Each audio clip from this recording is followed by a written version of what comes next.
Salut les Anacalypsiens, bienvenue dans cette nouvelle vidéo d'Anacalypsie. Aujourd'hui on se retrouve pour une nouvelle vidéo de NXT.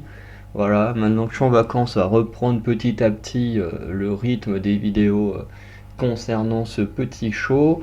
Voilà, donc ce 23 juillet on a eu un épisode plutôt sympa et on va revenir match par match comme d'habitude. Le premier match du coup concerne Brooks Jensen qui affronte son ancien partenaire Josh Briggs dans un match en disqualification après que voilà il y ait eu les pétages de câbles de Josh Briggs, pas Josh Briggs, de Brooks Jensen précédemment. Du coup, le match est pour moi l'un des meilleurs matchs de la soirée. Après, je pense que chacun a son avis, mais moi je trouve que c'est peut-être le deuxième meilleur match après le main event. Voilà, les deux ont très bien matché, en même temps c'est d'anciens partenaires par équipe. Le match en lui-même est plutôt bon, hein, on utilise plein d'objets, on a des kendo sticks, hein, le dos de Josh Briggs à la fin du match, ouf, j'aimerais pas être à sa place. Mais voilà, on utilise du kendo stick, on utilise des chaises, pardon. On utilise les escaliers de manière un peu originale avec le sort de... Je ne saurais pas comment appeler ça. Voilà, Josh Briggs il soulève son ancien partenaire et puis qui tombe en arrière sur les escaliers. C'était assez impressionnant. Le public a scandé sur ce move et c'est totalement compréhensible. On a le fait d'utiliser ce que Josh Briggs fait traverser Jensen à travers la table des commentateurs et ensuite il se sert vous savez, une sorte de protection qu'il y a au-dessus pour le mettre dans un coin et qui servira notamment à Jensen pour faire une sorte de... Vous savez, quand ils attrapent les gens qui sont au sol par les pieds puis qu'ils font une sorte de bascule et tout, en général ils font ça dans des kendo sticks ou dans les cordes. Là ils ont fait ça sur le sorte de protection de la table des commentateurs et j'ai trouvé ça plutôt intelligent, plutôt innovant. Voilà.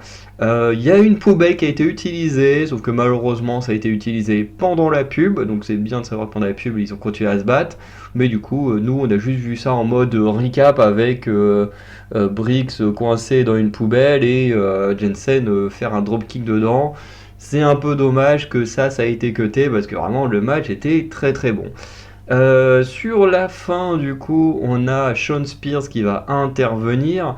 Alors, on sait pas trop au début avec qui va intervenir parce que Josh Briggs a une chaise en main. Du coup, Spears il dit vas-y, fais-le, frappe-le et tout. Sauf que Briggs, quand il s'en rend compte, du coup, il va confronter Shawn Spears qui, du coup, va retenir ce dernier et ça va permettre à. À Jensen, du coup, d'accéder un coup de chaise supplémentaire à son ancien partenaire avec un DDT sur la chaise pour la victoire. Donc Brooke Jensen qui bat Josh Briggs, c'est vraiment très cool. Voilà, moi c'est vraiment deux gars que j'aimais beaucoup quand ils étaient en équipe. Après j'ai beaucoup aimé ce que Briggs a fait en solo autour du titre nord-américain. Et c'est vrai que malheureusement Jensen, lui, a plus ou moins disparu, ce qui était un peu dommage. Mais je trouve que pour ce retour, c'est vraiment bien ce qu'ils font avec. Ensuite, on a eu un match assez surprenant sur le final, Lexis King contre Eddie Thorpe, qui était un match plutôt sympa. Voilà, les deux se provoquent depuis un petit moment et tout. Voilà, alors le match était bien sans plus. J'avoue que c'est deux catcheurs que j'aime bien, mais où je suis pas non plus le plus grand fan, quoi. Voilà, ils ont des matchs sympas, mais ça dépend qui ils affrontent. Et j'avoue que là, l'affrontement était sympa, mais pas non plus extraordinaire. Voilà, les deux hommes vont vraiment bien se rentrer dedans et tout, mais c'est pas extraordinaire. Voilà, en plus, je m'attendais à une victoire de Lexis King, puisque en général, quand il termine un match, il fait d'abord ce coup là où il te dégomme en te fonçant dans le dos, et ensuite il place son finisher. Du coup, là, il va faire sa course, réussir à placer sa course. Moment de pouvoir faire son finisher. Editor va le contrer en plaçant une sorte de DDT à la volée, là, qui était plutôt cool. Et victoire d'Editor, ça m'a beaucoup surpris, une victoire clean sur Alexis King. Et en plus, juste après, ça a été pris le sorte de coup spécial, hein, si on peut parler en mode jeu vidéo, puisque dans les jeux vidéo, tu as genre le coup spécial qui débloque le finisher, donc voilà. Euh, mais on va dire, Editor s'est pris le coup spécial et qui a réussi à contrer le finisher pour placer le sien. Bref, enfin, je sais pas si c'est vraiment le finisher d'Editor, mais voilà, il va gagner avec. C'était sympa, mais bon, entre guillemets, on en a un peu rien à faire, quoi. Ensuite, match vraiment très sympa, Oro Mensah contre Ashante Adonis. Voilà, donc Ashante Adonis qui, je crois, si je dis pas de conneries, faisait partie de. Merde, comment ça s'appelait? De Hitro, hein, je crois, hein, si je dis pas de conneries. Et je me demande si c'est vraiment lui. Pourquoi ils ont jamais rien fait avec? Parce que le mec il était vraiment très cool dans ce match, hein. Oro Mensah Ashante Adonis fait partie des trois matchs vraiment excellents de cette carte. Entre l'opener, le main event et ce match-là, c'était vraiment les trois gros matchs, les trois meilleurs matchs, hein. Franchement, Romensa qui, depuis qu'il est revenu à faire que d'agresser Ethan Page, franchement le public le soutient à fond, c'est génial. Et face à Ashante Adonis, qui est le dragueur un peu lourd, et ben voilà, il le dégomme, c'est très cool. Le match en lui-même est vraiment très sympa parce qu'Ashante Adonis, de mémoire, je l'ai jamais vu catcher. Parce que le roster principal, je regarde que les PLE et j'ai pas le souvenir d'avoir vu Ashante Adonis dans un PLE depuis 2020 ou 2021 que j'ai repris le catch, bref. Donc voilà, pour moi c'est un peu une découverte, même si son nom ne m'est pas inconnu. Voilà. Après l'affrontement est stylé. Victoire d'Oro Mensah, voilà, avec son saut dans le coin là, où il fait une sorte de saut où il se retourne et du coup les pieds frappent dans la tête de l'adversaire. J'aime beaucoup cette prise. Et voilà, bon bah victoire de Mensah. Qui s'approche petit à petit d'un match pour le titre qui aura lieu d'ailleurs dans 2 semaines avec ce qui s'est passé dans le show. Voilà. Mais j'ai hâte, j'aime bien le développement de Mensah, mais j'avoue que j'ai quand même hâte du retour de Noam Dar qui me manque un peu, Noam Dar, franchement, j'aime beaucoup. Et voilà, donc j'en parlerai pas plus loin, donc autant le dire tout de suite, mais du coup Romansa a refait son truc du tombé sur Ethan Page, parce qu'Ethan Page est pas content, en mode oui mais le 1, 2, 3 ça compte pas et tout. Du coup il prend un arbitre, l'arbitre fait bah non, comme c'était pas un match, il n'y avait pas d'arbitre pour taper, bah du coup ça compte pas, du coup Ethan Page, il l'emmène au ring pour que l'arbitre valide ce qu'il dit. Sauf que Romansa, il vient, il lui porte un petit paquet, sauf que l'arbitre, il joue le jeu, il compte jusqu'à 3. Du coup, la scène, elle est vraiment très cool. Et du coup, ça va mener à un match de championnat entre Ethan Page et Oro Mensah pour le titre de NXT dans 2 semaines, puisque la semaine prochaine, il y aura la nuit 1 de The Great American Bash, et la semaine d'après, il y aura la nuit 2 où du coup Ethan Page remettra son titre en jeu. Bien que on doute fortement que Romansa va gagner, mais pourquoi pas profiter de ce moment pour faire revenir Noam Dar, ce serait vraiment très cool. Ensuite, on a eu un match dont bah, j'avais pas grand chose à faire. L'histoire est sympa, mais bon, voilà. Même la façon que c'est filmé, on sent qu'on en a pas grand chose à faire du match. C'est Cardi Bright contre Ren Sinclair. Donc, déjà, point positif, c'est qu'on donne du temps à ces femmes-là qu'on ne connaît pas énormément, qu'on ne voit pas énormément, et du coup, c'est bien de leur donner du temps. Mais le problème, c'est que je trouve que ce temps est mal donné. Voilà. Puisque globalement, on va beaucoup plus s'intéresser à Charlie Dempsey et son clan qu'à réellement ce qui se passe dans le ring. Puisqu'en gros, l'histoire, c'est que pour justifier que Damon Kemp ne fait plus partie du clan et de NXT, ils l'ont foutu dans un coffre et très certainement ils s'en sont débarrassés quelque part. Sauf que Ren Sinclair a vu tout ça. Et du coup, Ren Sinclair a fait du chantage à No Quarter Catch Crew pour rejoindre le clan en disant bon bah voilà, moi je sais ce qui s'est passé, si vous m'acceptez pas dans le clan, je raconte tout, ou des choses comme ça, là notamment dans cet épisode, alors en mode bon bah si je perds le match, je raconte tout, donc vous avez plutôt intérêt à m'aider à gagner le match ou à faire quelque chose, quoi, si je suis en danger. Et d'un côté, je trouve que le personnage de Ren Sinclair est vraiment très cool. Bon, celui de Carly Bright n'est pas encore développé, mais je pense que ça viendra avec le temps. Mais celui de Ren Sinclair, on commence petit à petit à le développer, je trouve ça super. Mais comme je disais, c'est que il n'y a pas spécialement d'intérêt dans le match. Parce que à chaque fois qu'il y a un tombé sur Ren Sinclair ou un petit paquet et tout, la caméra elle se concentre pas du tout sur le match, mais sur ce qui se passe à l'extérieur, avec les réactions de Charlie Dempsey. Alors, les réactions de Charlie Dempsey sont vraiment géniales, hein, j'aime beaucoup ces réactions. Mais du coup, ça montre que on s'intéresse beaucoup plus à l'impact que la défaite de Ren Sinclair peut avoir sur le clan de Charlie Dempsey plutôt que ce qui se passe réellement dans le match. Et ça, j'avoue que ça me dérange un peu parce que déjà que ces deux femmes-là ont pas beaucoup de place à l'écran, surtout Carly Bright, si en plus, dès qu'elles sont dans le ring, on s'intéresse plus aux abords du ring qu'au match en lui-même, c'est vraiment très dommage. Surtout que tu es une des personnes qui va le plus briller pendant ce petit segment.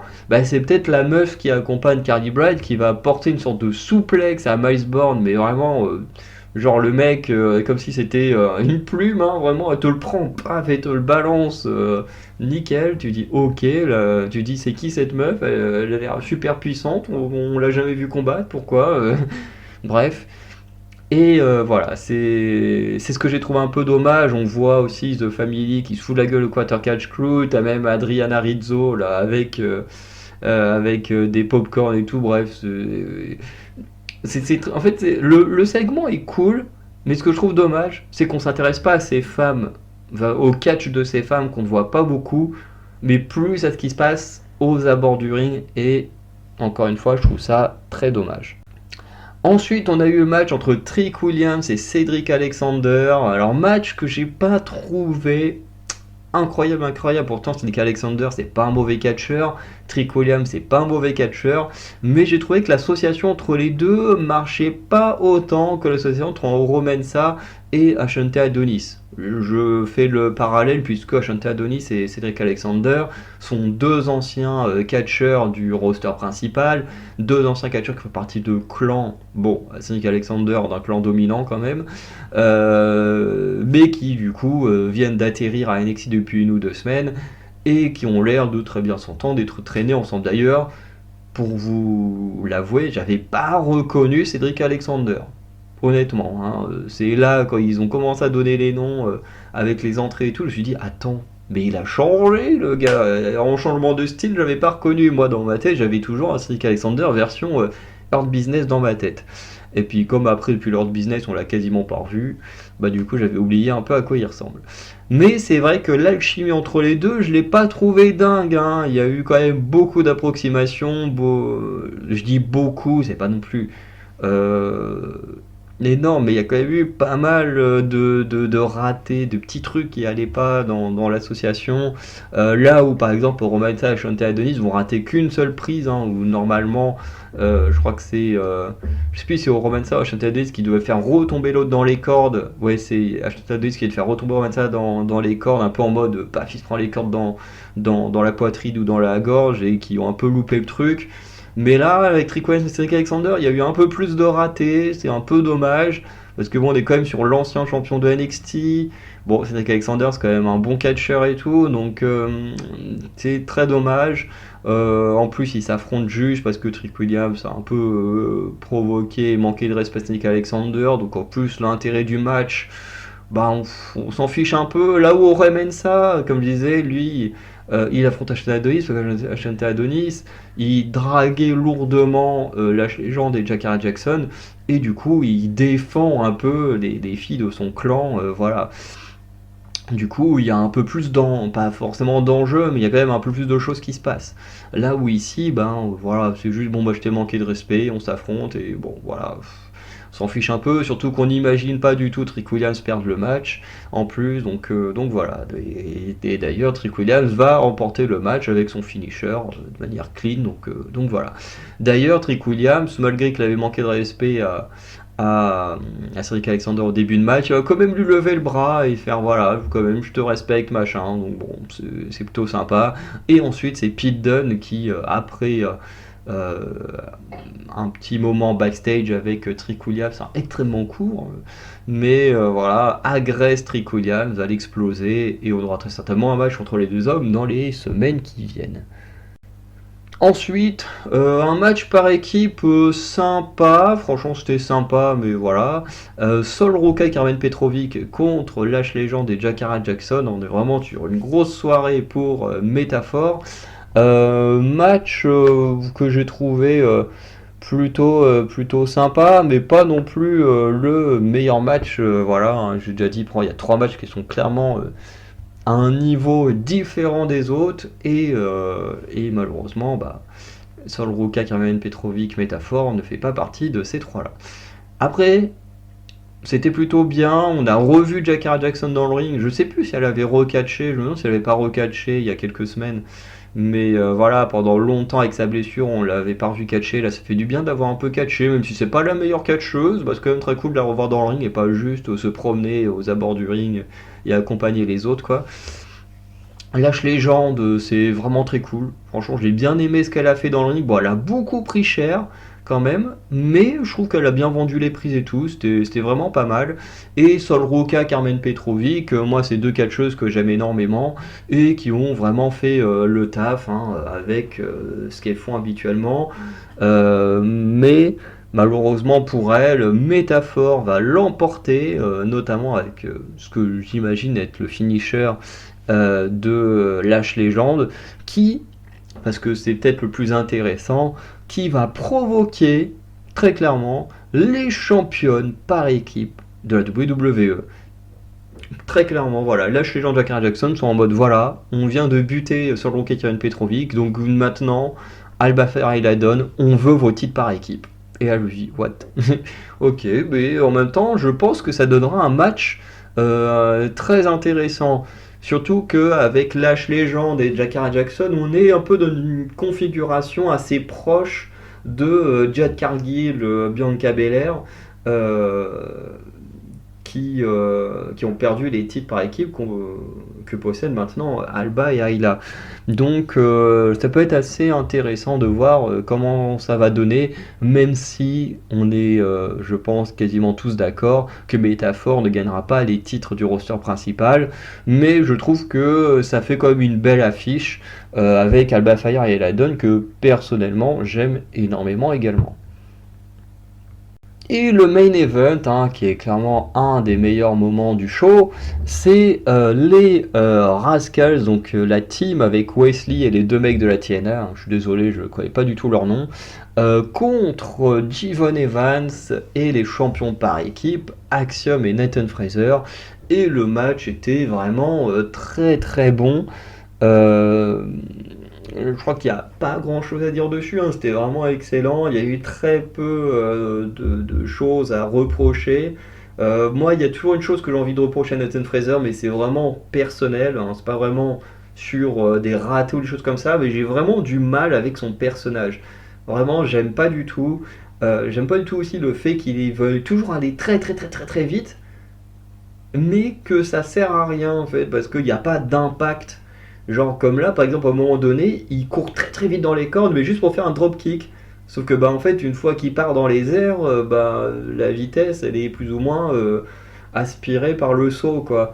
Là où par exemple, quand Braun Breaker il prend de la vitesse, mais qu'il t'envoie un spear, là t'as de l'impact, tu sens qu'il y a quelque chose qui se passe. Là, avec Nathan Fraser, il prend de la vitesse tout le temps, mais il n'y a pas d'impact. C'est pas, je sais pas si vous voyez ce que je veux dire. Pour moi, il manque un truc quand il fait ça. Et voilà, comme je disais, après c'est très personnel, hein, mais Nathan Fraser, j'ai vraiment du mal. Voilà. Après, Axiom, je suis grand fan. Jivon Evans, il est très bon dans le ring. Je suis pas spécialement fan, mais il est très bon dans le ring. Bon, Wesley, c'est mon petit chouchou d'NXT, maintenant que Melo n'est plus là, et Braun Breaker non plus, et que Cora Jade n'est toujours pas revenu, bref. Mais c'est vrai que chez les hommes, bah, maintenant, c'est mon préféré du roster, et très content du coup du résultat du match.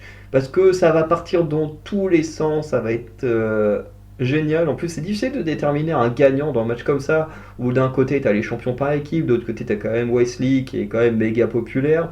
Et tu te dis, voilà, comment on fait? Qui c'est qu'on fait gagner? En plus, tu as des invités de la TNA, donc est-ce que tu fais perdre tes invités? Est-ce que tu les fais gagner? Tu dis, c'est pas évident hein, de savoir quoi faire dans ce genre de match. Et moi je trouve que ils ont quand même bien géré parce que ben on n'a pas laissé dominer uniquement les champions par équipe ou on n'a pas laissé uniquement dominer les invités. Ça a été très serré, chacun a envoyé ses trademarks.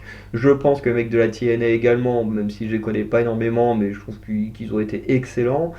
Euh, voilà, il y a même un moment donné où je pensais que la team de Wesley allait perdre, puisque il y a, je me demande si c'est pas le catcher avec les cheveux colorés qui s'est pris plusieurs finishers et tout, et je me suis dit, bon bah ok, c'est fini quoi. Le mec il se prend le Spanish Fly de Axiom, il se prend le finisher de Jivon Evans un peu plus tôt, il se prend le Phoenix Splash de, de, de Fraser. Je me suis dit, bon bah ça y est, c'est fini. Et non, il y a Wesley et le deuxième Rascals qui vient casser le tombé et tout. Je me suis dit, ouais, c'est franchement.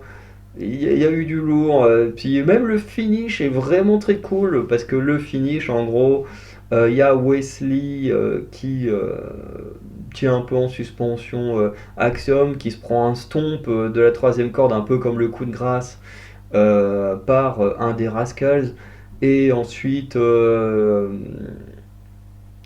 deuxième il part en gros, il se met au pied de son adversaire, du coup d'Axiom dans le cas présent, et il part en salto arrière. T'as Wesley qui le pousse dans le vide et le mec il retombe du coup sur Axiom.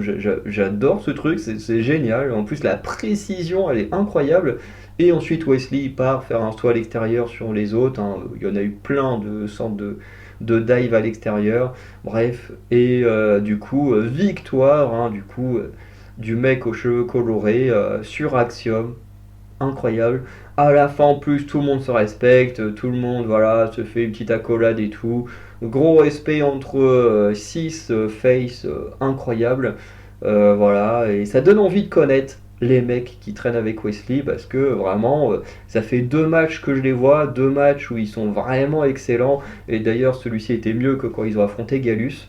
Mais voilà, c'était vraiment un très très bon main event. Et juste après ça, il y a juste eu le petit segment où Avarain a confirmé affrontement entre Romensa et Ethan Page.